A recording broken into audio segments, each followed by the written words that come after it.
बिस्मिल्लाहिर्रहमानिर्रहीम। मैं हूँ आपका होस्ट मोहम्मद बासित खान और बदलती हुई सूरत हाल की हवाले से एक बार फिर आपकी खिदमत में हाजिर हूँ। नाजरीन, गुज़िश्ता रोज़ खैबर पख्तूनख्वा के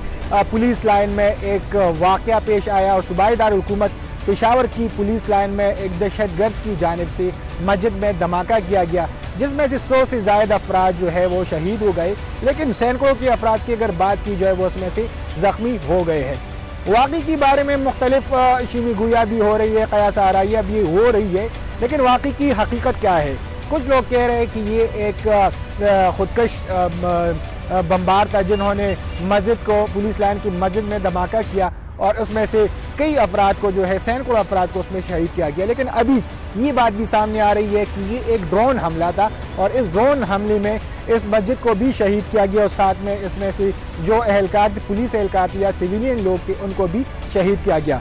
आज खैबर पख्तूनख्वा के IG माज़म जान अंसारी ने एक प्रेस कॉन्फ्रेंस की और इन तमाम तर जो इल्ज़ामात हैं उनको मुस्तरद करते हुए कहा कि खैबर पख्तूनख्वा पुलिस जो है वो अपनी दिफा करना खुद जानती है और ये उनकी जिम्मेदारी है कि वो दहशतगर्दों को कैफर किरदार तक पहुँचाएंगी। गुज़िश्ता रोज़ भी उन्होंने प्रेस कॉन्फ्रेंस की थी और उन्होंने कहा था कि इसमें से उनको दहशतगर्द जो है उनका जो सर है वो मिला है, लेकिन आज की प्रेस कॉन्फ्रेंस में उन्होंने दावा किया है कि दहशतगर्द जो है वो पुलिस वर्दी में मलबूस थे और वो गेट पे इसलिए एंटर हुई क्योंकि जो पुलिस एहलकार गेट पे ड्यूटी दे रहे थे तो वो समझ रहे थे कि उनका कोई पुलिस भाई है, तो इसलिए उनकी चेकिंग की बगैर उनको अंदर आने दिया। और उन्होंने इसके बाद उन्होंने ये भी कहा कि इस दहशतगर्द के साथ सहूलतकार भी मौजूद है जो उसको गाड़ी से मॉनिटर कर रहे थे। साथ में अगर बात की जाए तो माज़म जान अंसारी ने ये भी बात की कि खैबर पख्तूनख्वा की पुलिस जो है मर्दान सवादी और इसके अलावा पेशावर में भी कल पुलिस एहलकारों की जानिब से मुख्तलिफ एहतजाज भी की गई, एहतजाजी मुजाहरे भी की गई कि पुलिस को टारगेट करना बंद की जाए। लेकिन उसमें भी माज़म जान अंसारी ने कहा कि खैबर पख्तूनख्वा पुलिस जो है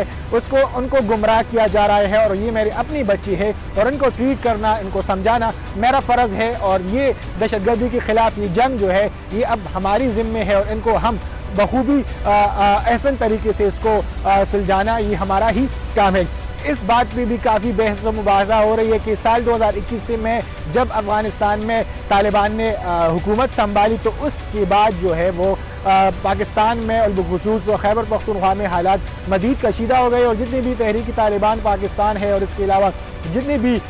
तालिबान की जो दहशतगर्द तंजीमें हैं या जो TTP के अलावा और भी तंजीमें हैं, उन्होंने पाकिस्तान का रुख कर लिया है। और ये पाकिस्तान में ये पहला वाक़या नहीं, बल्कि अगर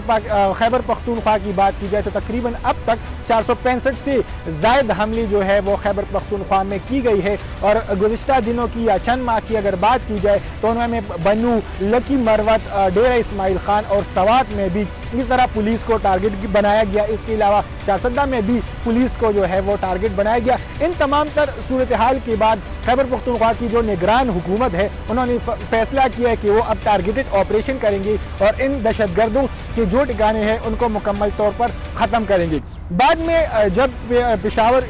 पुलिस लाइन का जो वाक़या हुआ उसके बाद जो है TTP तहरीक तालिबान पाकिस्तान ने इनकी जिम्मेदारी कबूल करने से इनकार भी कर दी और बाद में ये बात भी सामने आई कि ये हमला जो है ये जमात अल-अहरार की जानिब से जो है वो किया गया है। लोगों ने काफ़ी सवालात भी उठाए कि इतने सख्त सिक्योरिटी में पुलिस लाइन में जब आपने अंदर जाना है तो 3-4 चेक पोस्ट से आपने गुजरना होता है, तो इसमें से ये वाक़या कैसे पेश आया, मुख्तलिफ लोगों की राय और बातें भी सामने है।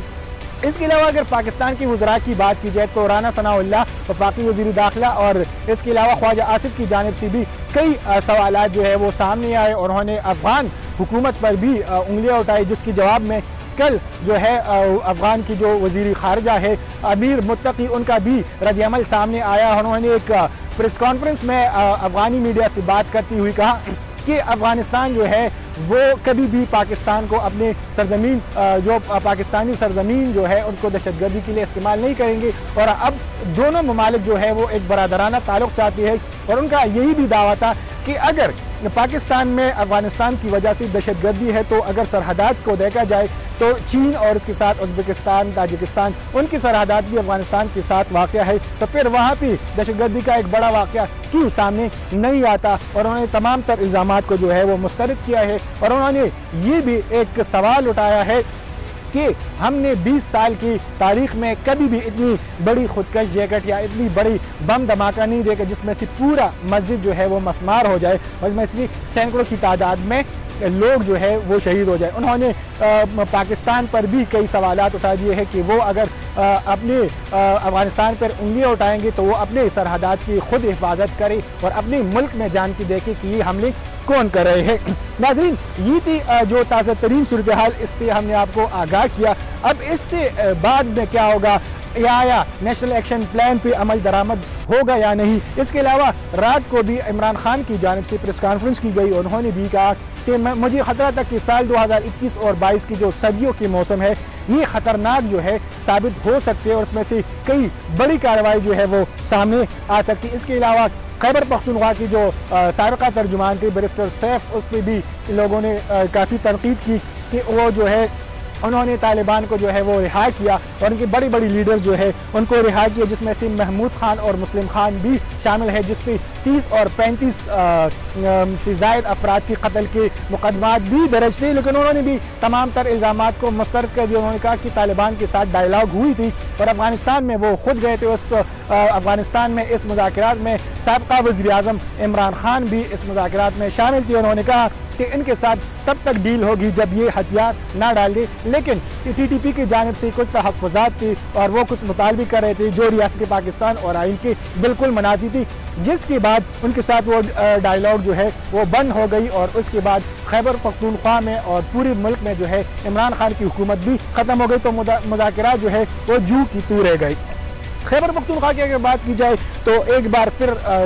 पुलिस को जो है वो सॉफ्ट टारगेट का निशाना बनाया जा रहा है। इसके अलावा जो हार्ड टारगेट्स है वो भी है। लेकिन खैबर पख्तूनख्वा पुलिस की जानिब से और खैबर पख्तूनख्वा हुकूमत की जानिब से अब एक बार फिर फैसला किया गया है कि वो अपनी सूबे में टारगेटेड ऑपरेशन करेंगी और टारगेटेड ऑपरेशन की जरिए जो है खैबर पख्तूनख्वा में जितनी भी दहशतगर्दों के ठिकाने हैं उनको बाकायदा तौर पर ख़त्म किया जाएगा। नाज़रीन, दहशतगर्दी की अगर बात की जाए तो 10 साल से लेकर अब तक खैबर पख्तूनख्वा में दहशतगर्दों का मुकाबला जो है ये पख्तून कौम कर रही है, लेकिन अब तक इस दहशतगर्दी पर काबू नहीं पाया गया। और एक बार फिर 2-3 साल के बाद अब एक बार फिर खैबर पख्तूनख्वा में दहशतगर्दी ने जन्म लिया है, जिसकी मिसाल खैबर पख्तूनख्वा के जो सूबाई दार हुकूमत पेशावर में पुलिस लाइन का धमाका था, जिसमें से सैकड़ों अफराद को शहीद किया गया। इनकी जिम्मेदार कौन होंगे, इनकी खानदान वालों को जवाब कौन देगा, ये आने वाला वक्त बताएगा कि आया अब 2014 में आर्मी पब्लिक स्कूल पर जो हमला किया गया, उसके बाद बादशाह खान यूनिवर्सिटी पर जो अटैक किया गया साल 2015 में, क्या उसके बाद जो एक्शन प्लान जो है वो अमल में लाया गया, क्या अभी नेशनल एक्शन प्लान पे हुकूमती अरकान जो है वो इस पे अमल दरामद करेंगे या नहीं, ये आने वाला वक्त बताएगा। ये थी हमारी आज की वीडियो। मजीद वीडियोज़ और अपडेट के लिए अपने होस्ट मोहम्मद बास खान के साथ रहिए। अल्लाह हाफिज़।